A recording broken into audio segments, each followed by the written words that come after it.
Good morning students, welcome to our today's session. Hope you all are fine. Last day we have discussed a lesson from our textbook, prose from our textbook, from the diary of Anne Frank. Today we are going to discuss a poem from the same textbook, the ball poem written by John Berryman. So what is in that poem? Just like the name says, it's about a ball and a boy. A boy who loses his balls, and later in his life he understands how to tolerate the loss of that ball. So here the ball symbolizes us, the death of our near and dear ones. Okay, once we lose those people, the ball symbolizes our near and dear ones. Once we lose those people, how sad we become, and later in our life how we get accustomed to those loss. Okay, let us see the poem in detail. Now let us look at the lines of the poem, the ball poem written by John Berryman. What is the boy now who has lost his ball? What is he to do? I saw it go merrily bouncing down the street and then merrily over. There it is in the water. No use to say, oh, there are other balls. An ultimate shaking grief fixes the boy as he stands, rigid, trembling, staring down all his young days into the harbour, where his ball went.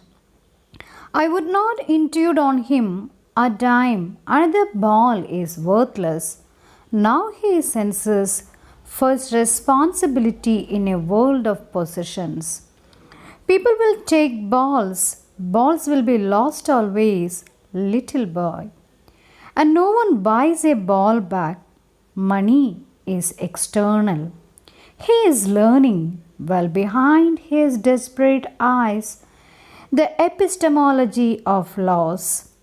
How to stand up, knowing what every man must one day know, and must know many days how to stand up.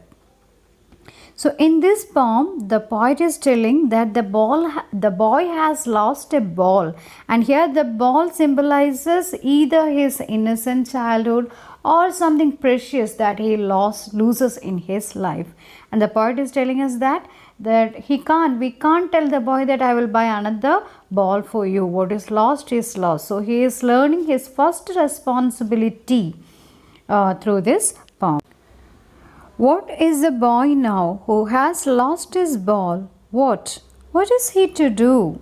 So the poet is telling in these lines, through these first two lines, the poet asks his readers a question. He is asking us, what should the boy do? What is he to do who has lost his ball? So what is the boy now who has lost his ball? What is he do?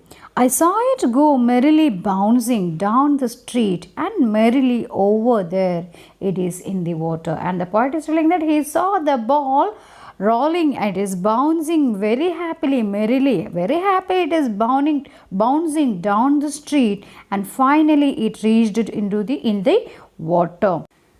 So within moments the boy has lost the ball. It has merrily bounced and reached into the water. No use to say, oh, there are other balls. So we can't console the boy by saying that, oh, there are other balls. An ultimate shaking grief fixes the boy as he stands rigid, trembling, staring down all his young days into the harbour where his ball went. So this boy, he is ultimately shaking with grief. He is so sad, and he is standing there, and he is always looking at the harbour where he lost his ball. So we can't console him. A feeling of grief has overcome the boy, and he stands there very straight for some time, and then start shivering all over. He watches the ball go into the harbour down in the water, and he feels that his childhood also was taken away from him through the same route. So as he stands rigid, trembling, staring down all his young days into the harbor where his ball went. So he is standing there, shaking, trembling, very tense and very sad. And I would not intrude on him. And the poet is telling that he will not intrude, he will not go and disturb the boy. A dime, another ball is worthless. He will not go and intrude the boy, and he will not tell the boy that here is a dime, here is money, you buy another ball, because it is worthless. So the poet is telling that he will not go and intrude this boy's solitude. He is standing there watching, looking at the harbor, at the lost ball, and the poet is telling him he is not going to intrude by telling him that you can buy another ball, there is money, those words will be worthless. Now he senses first responsibility in a world of possession, and the poet is telling us that now that boy, he is understanding, he is learning, he senses first responsibility in the world of possession. Now he is understanding, realizing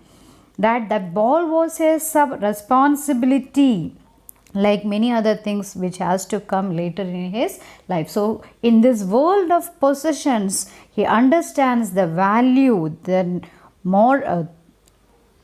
meaning of responsibility. People will take balls, balls will be lost always, little boy. Again, the poet is telling people will take away things from you, and you will lose your possessions, whatever belongs to you. Sometimes you may lose it, sometimes people will take away from you all those things, and no one buys a ball back, and no one will be able to buy those things back. So sometimes you will lose your valuable things, sometimes you will lose your possessions, sometimes people will take it away from you, and no one will be able to buy all those balls back, buy all those valuable things back. Money is external, because money is external. Money can't buy all those things that we lose in our lifetime. That is what the poet says. People will take balls, balls will be lost always, little boy, and no one buys a ball back. Money is external. So we will lose so many things in our life, but we won't be able to buy all those things back, because money is external. It won't be able to buy all the things that we lose in our life. He is learning. So this boy, he is learning well behind his desperate eyes the epistemology of laws. What is epistemology? Epistemology is the study of the nature of knowledge itself. So epistemology is the study of nature of knowledge itself. So this boy, he is learning the epistemology of laws. That means he is getting the knowledge of losing something. Behind this desperate eyes, he is learning something. What is he learning? He is learning the epistemology of laws. He is learning the knowledge of, he is getting the knowledge of losing something. How to stand up knowing what every man must one day know, and most know many days how to stand up. And he is learning how to stand up, how to overcome all these losses, how to move on after all these losses in his life. So this boy is getting a knowledge. What knowledge he is getting? He is getting the knowledge that people will lose something, many things in their lifetime, many valuable things, but they won't be able to buy all those things, including childhood, innocent childhood, including our near and dear ones. People will lose many things in their lifetime, and they won't be able to buy all those things with the money, because money is external, and we must learn to move on. We must learn to overcome all those griefs. Now the boy is standing there shivering, but he must know, he must learn to move on. He must learn to overcome all those sorrows and move on, move forward in his life. So this boy, he is learning it, and most know many days how to stand up. Most people used to learn it. So this is a symbolic poem in which the poet is symbolizing the ball. The ball symbolizes human life, the things that we lose in our human life. It can be the childhood, it can be the near and dear one of ours. So the poem is a symbolic poem, and it is written in free verse. Free verse means there is no rhyming scheme. Okay, there is no rhyming scheme, and he is making some comparison. He is comparing the ball to the childhood or the valuable things in our life. So here the poetic device used in this poem is metaphor. So the poem is a free verse. That means the poem doesn't have a common rhyming rhyme scheme, and the poetic device used over here is metaphor, because he is comparing the ball to something that we lose in our life. It can be the childhood, it can be the near and dear ones. So this is what the poem tells us. So what is the message of the poem? The message or the main idea of the poem is that the sense of loss in life.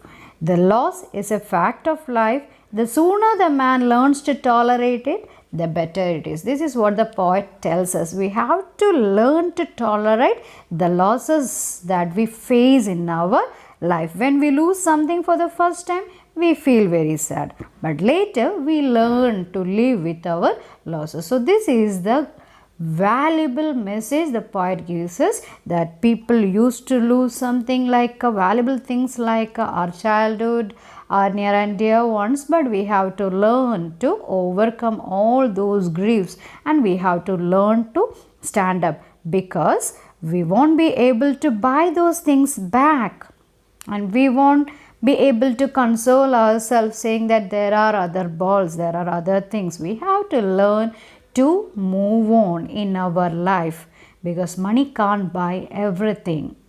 Money is an external thing. So this is the poem, the ball poem, in which a boy, he is staring at the ball in the harbor, water in the harbor which he has lost, and the ball symbolizes the childhood or the loss that we face in our life. So I believe you understood the poem. Don't forget to take down the notes, download it and file it, and write it in your notebook later. See the URL and attend the test today itself. Till we meet in the next class. Bye-bye.